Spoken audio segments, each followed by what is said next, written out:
Hi, I'm Dr. John Douillard, and welcome back to our second training on how to reboot your digestion and become a much better natural detoxifier.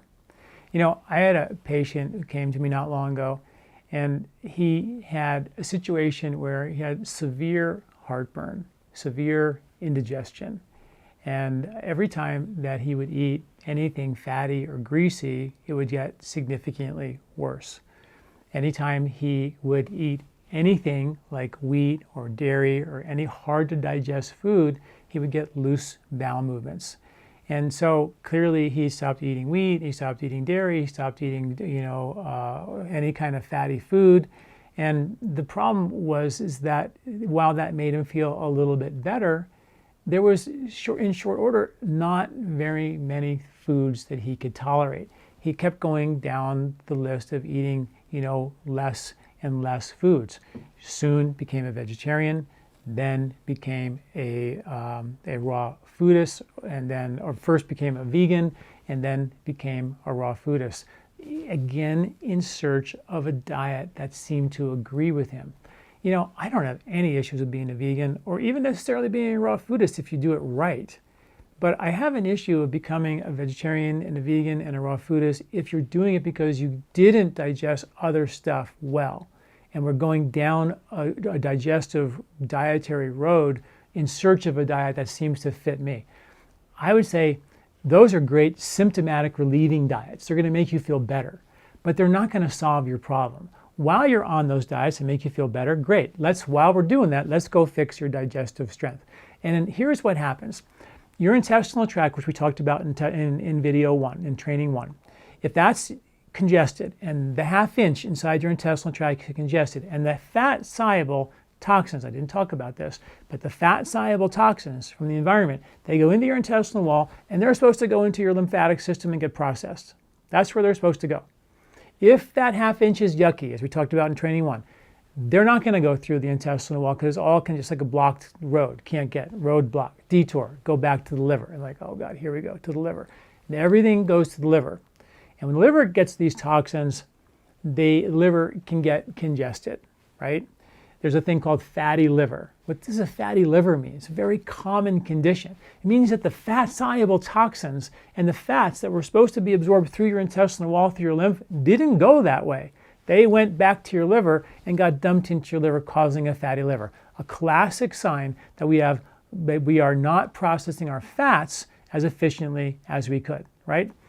Now, when the liver becomes congested, the bile that the liver makes and the bile that the gallbladder is storing and trying to squirt into the intestinal tract on demand to help emulsify fats and get rid of toxins, it gets congested. The bile becomes thicker and more viscous. The liver becomes congested. So now when you have thick, viscous bile, that bile is not getting there to emulsify the toxins in your intestinal tract as well as they could so they can get absorbed through the lymphatic system because the bile sort of breaks them down into little tiny pieces so they can get through the intestinal wall. But if that little thing isn't happening, they don't go through the intestinal wall, they go back to the liver. The liver's going like, are you kidding me, guys? Like, what is the lymph? Who's in charge of this? Why are all these toxins coming back to my liver? They're supposed to go through the lymph, and why are they not doing their job? And the liver goes like, I'm so incredibly done with this. So the liver just says, I'm putting it into the blood and recirculating it. It's putting it in a holding pattern. I don't want to even look at it right now. I'm way too busy.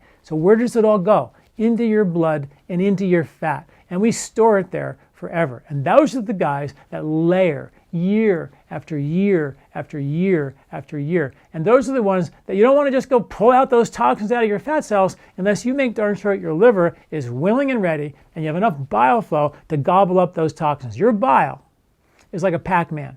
Gobbles up all the toxins in your intestinal tract and in your liver. Gobbles up all those fat-soluble toxins. If you don't have good bile flow, those toxins are going to get recirculated back into your blood, damage your arteries, cause cardiovascular issues. A whole host of health concerns can ensue. It's a hugely big deal, okay? So making sure that intestinal skin and that lymph is functional, you can see is so important because if that's not working, it all goes to your liver. Your liver goes, okay, I'll do it. The best that it can. The liver gets congested, toxins go into the fat cells, but more importantly, the bile is not only not there to emulsify the fats and the toxins in your intestinal tract that we're exposed to. The bile is also a buffer for the acid produced in your stomach. Buffer means neutralizes the acid. So your stomach, it has a huge amount of acid in it, right? And it has to emulsify gluten and dairy, and the casein in dairy, and the proteins around all the beans. And it's a big pool of acid that breaks everything down initially. And if there's no buffer for that acid could burn a hole through your intestinal tract and kill you. So the body's like got a whole thing about that. It's not going to let that happen. So it says, I got 5 pounds of acid up here. I'm cooking meat, and I had bread, and I had muffins, and I had rolls. And the stomach says, I got to send an email to the bile to make sure I have enough bile to do this. And the stomach never gets a message back. They get no response from the liver and the gallbladder. They're like, nothing. So the stomach says, you know what? I haven't heard from the liver. I don't know if there's any bile down there. I can't let this stuff go. So I'm going to hold on to it. So stomach just says, I'm just going to hold on to all this stuff, and I'll just wait. And I'll wait until the bile, I get the green light from the bile to say, let it all go.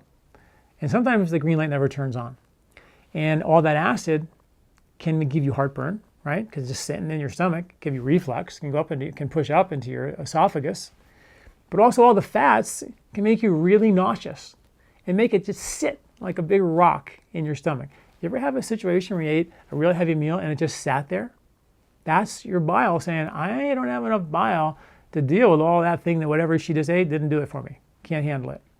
And that's why my patient had heartburn, because he didn't have the bile flow. When he ate greasy fried food, there was like, are you kidding me? I don't have anywhere near the bile to do that. So the stomach would just hold on to all the acid and all the fat as long as it possibly could, starting to burn and irritate the stomach lining, and caused, in this case, heartburn. It can cause upper severe reflux.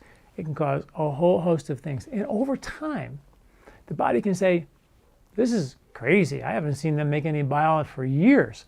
So what the stomach says, I'm just going to make an executive decision and turn down my stomach fire. So now your stomach just dials down the stomach fire, and now you can't digest anything hard to digest. So your ability to digest wheat and dairy and corn and nuts and seeds and proteins, you don't have it anymore. So they become bad foods. No, don't eat this, and don't eat this, and don't eat this, and don't eat this. You know, I have a book coming out called Eat Wheat, and it's a book about how to actually help you digest these hard to digest foods again.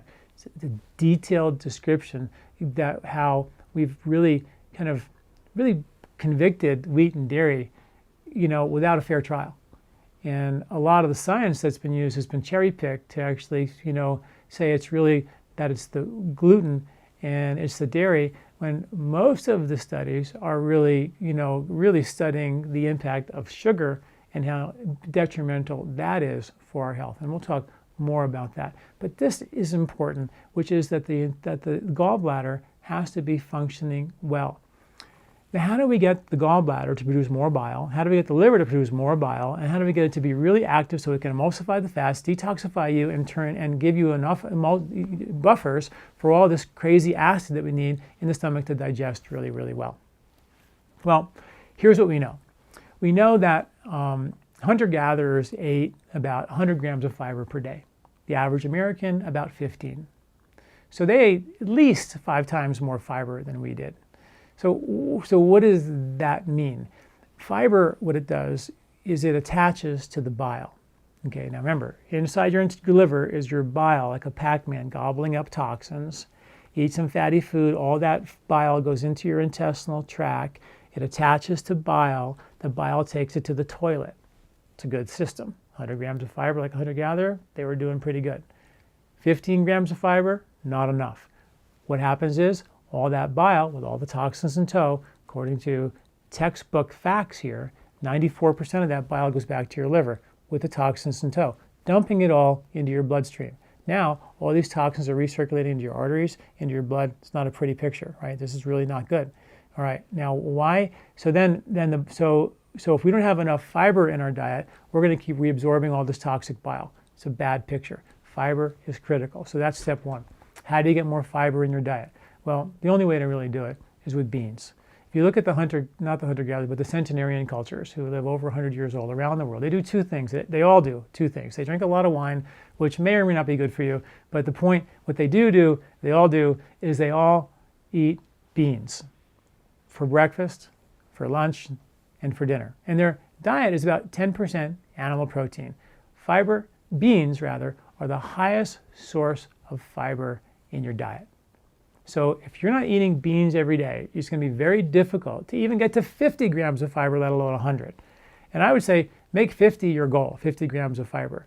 And that means really you got to have beans a lot in your diet. And these are the foods that are super high in protein, super high in antioxidants, super high in blood sugar stabilizing factors, super high in protein, super high in minerals. I mean, these are powerful little nutrients that we need. If you cook them well, they're much easier to digest. I think they get a bad rap because people don't cook them as well as they could. So fiber is key. And that means more vegetables, more fruits, and definitely more beans. Now, another study showed that the bile that goes back to your liver and is now gobbling up new toxins is going to go back into your intestinal tract, and then if there's not enough fiber in your diet again, back to the liver and dump all the yuck in there and start gobbling up again and back into your intestinal tract. And it's going to keep doing this cycle 17 times before it's finally discarded. This is like, your bile is like your scrubber. It's like your detergent in your liver. And if you're not eating enough fiber and not getting enough good fats in your diet, because bile is made from cholesterol. If you're not getting enough good fats in your diet, you're not going to make enough bile, so you're going to have to reuse the stuff 17 times before the stuff's finally discarded. It's like washing your dishes for 17 days in a row in the same dirty dishwater. The reason why we have the ability to do that is because our ancestors didn't have breakfast, lunch, and dinner every day served for them. It was feast or famine. They would go days without eating. In fact, science shows us that hunter-gatherers, our genetics, show that our cells will live longer and thrive and make more energy when we don't eat, because we're genetically wired to thrive and become stronger without a certain amount of food. Of course, there's starvation that kicks in at a certain point, but the idea is that our ability to make energy last and thrive is with less food. Okay, so when we are reusing this bile 17 times in a row, it's to help us get through and deliver fats and detoxify during these times of famine. Okay, now, in 1961, they took cholesterol, they put it on what's called the nutrient concern list, and they told us it was the #1 cause of heart disease on the planet. Well, now we know that was actually a mistake, that science was actually flawed.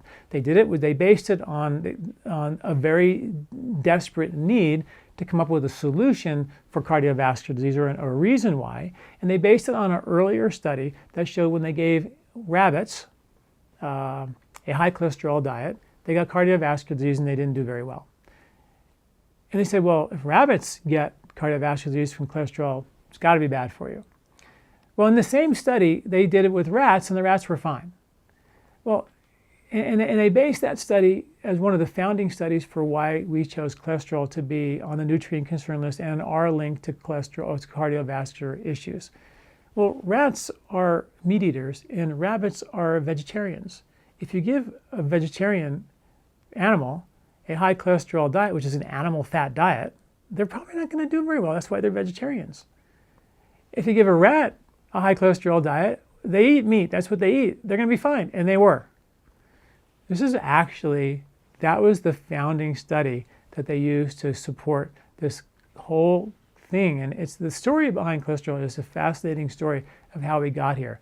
The end result is we took all the animal saturated fats out of our diet. Now, think about this for a second. The gallbladder is a big sack of bile that has bile in it that's 15 to 20 times concentrated. That's a fact. Why do we need a sack of bile, a gallbladder with a big bunch of stored bile in there that's 15 times, 20 times concentrated? Well, most people today, and a very common surgery is getting people's gallbladder removed. Most people get their gallbladder removed today. They don't change their diet at all. Nothing happens. They eat the same food, they don't change their diet, everything's fine. So I say, have we evolved out of the need for a gallbladder? Like, what about the 15, 20 times concentrated bile? What was that for? Well, most likely it was for the brains of a woolly mammoth, or the intestinal tract, or the eyeballs of a woolly mammoth, or whatever they killed. It was feast or famine. And the first thing that they ate was all the fatty stuff, because that's stuff that would go bad really fast. That's what they would eat. So we have the ability, had the ability, to eat a ridiculous amount of fat in one sitting. Now, we didn't eat that breakfast, lunch, and dinner. We didn't have bacon 3 meals a day. That never happened. In fact, I can go on and on about this, but our meat-eating genes are not, we didn't come out of Africa 4 or 5 million years ago, out of the rainforest, and start killing and eating meat. It took millions of years to figure out how to do that. We only have meat-eating records of killing animals and hunting them for 500,000 years. We have grain-eating research proving that our ancestors 3.5 to 4 million years ago were actually eating grain and wheat. So we have way more genetics to eat wheat than we do meat. But the meat provided something special, a lot of fat in all the intestines that we ate. And that helped to triple our brain size. And it did amazing things for us to become able to hunt better, cognize better, become smarter. And it also required a gallbladder to develop with 15 times concentrated, because in case you came across a woolly mammoth that had to eat its brains and its intestinal tract, that's a heck of a lot of fat. Okay. In 1961, they took those cholesterol animal fats out of our diet. Butter was gone, any kind of saturated fats were gone. And we replaced it with wheat and corn, which is basically sugar. And we processed the heck out of those foods to make them basically sugar. So the fuel, which is your fat that makes energy last for a long period of time, feast or famine, you can make it by burning fat, was replaced by sugar, which only gave you short bursts of energy. And that made us hungry all the time. And we have to now eat all the time. And as a result of eating all the time, we have a much greater chance of overshooting the runway of how much fuel we need. And that extra fuel gets stored as fat. And the worst thing is that we replace the fuel supply, which we were hardwired for, genetically wired for, which was fat, with sugar. And sugar has become the chronic cause of most of our degenerative conditions. Extra sugar in your blood, it does a thing called glycation, which means the sugar in your blood and the proteins stick together and they clump. Mostly sugars like proteins like collagen and elastin, which make your skin look nice and youthful. Well, they line your intestinal tract, and when this glycation happens, it literally damages and wrinkles your inner skin, not only your outer skin. And those glycation, clumpy protein sugar molecules have been shown to be the smoking gun for Alzheimer's disease, cancers, autoimmune conditions, arthritis. You name the chronic degenerative condition, they're going to find glycation, blood sugar related end products there. So the end of the day, and this is a big important piece of the puzzle here, is that we lost our ability to burn the fuel that we've been burning for 4 million years plus. And now we give ourselves sugar, and we can get off the sugar, but we haven't reset our ability to burn fat. That's the problem. So now people say, you should eat fat. But if you just go back and eat a bunch of fat, you don't have the ability to do it, so you're probably going to make your cholesterol worse and not process it and emulsify those fats as well. So it's a bit of a trick right now to reboot this whole thing. I hope you're following me. And how we do it is we got to, number one, get off the sugar. Do the very best you can to get off of processed foods and sugar. If you look at a loaf of bread, there's cooked oils in it. Anytime you look at a packaged food that has cooked, anything that's been baked and put in an oven and it's got any kind of oil, it could be expeller pressed oil, it doesn't matter. As soon as you put it in the oven, it's done. It's been rendered rancid. And it's like never washing the grease off of your stove for 20, 30 years. And the liver, if you ever did dissection, which we did, and you put your hand inside somebody's liver, it is one greasy organ. It's just grease in there. And the analogy, this might sound silly and simplistic, but it's really like changing your oil. That's why fish oils are so phenomenal for people, and we all have the idea of getting good quality oils back into the body that don't congest. It's sort of like helping, because the oils are what are called lipophilic. they attach to other oils and they can take them out of the liver and clean out the liver for you. So it's very important to get good oils back in your diet. One of my favorites, as we talked about in lesson 1, training 1, is ghee. Clarified butter, butyric acid, so powerful and nourishing for your liver. Coconut oil, again, very powerful and very good oil for your liver. But don't go crazy. People say take 4 tablespoons of coconut oil per day. That'll raise your cholesterol. Your doctor will get really mad at you, and it's not good. A teaspoon a day is enough to start. Get off the sugars, get off the simple processed carbohydrates, start adding some good oils into your diet. My favorite food to get the bile to begin to move is beets. Beets they have what are called nitrates, the good kind of nitrates, that vasodilate stuff. They make your blood circulate. The Houston Texans, the football team, they use beet juice as their pre-game drink before their game because it gives them energy. There's good science to back it up. It vasodilates the liver and the bile ducts. All of a sudden, there's way more bile pumping through there. And with people who have thick, viscous, congested bile, you know that because when you eat greasy-fried food, you feel sick. It makes you nauseous, sits like a rock, makes you feel like full, and you have a bloat right up and through here. These are all heartburn. These are all classic signs your bile flow has gotten congested. And you can just don't eat fatty food. But that's a bad idea. Studies show that the #1 cause of gallbladder disease is a no-fat diet. And we've been told to eat a no-fat diet for the last 40, 30, 40, 50, 60 years, ever since they took cholesterol off the nutrient concern list. And the good news is that they actually took cholesterol off the nutrient concern list last year. So, little mea culpa. Yes, we might have screwed up a little bit.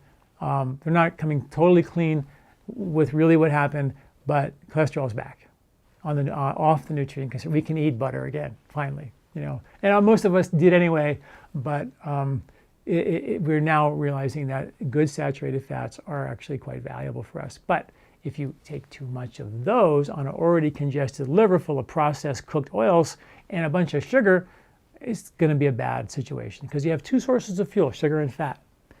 If you take too much sugar and too much fat, you're going to overshoot the runway and you're going to get fat. It's going to store as fat. That's how it works. So we got to take away the sugar and we got to then, help you become a better fat burner.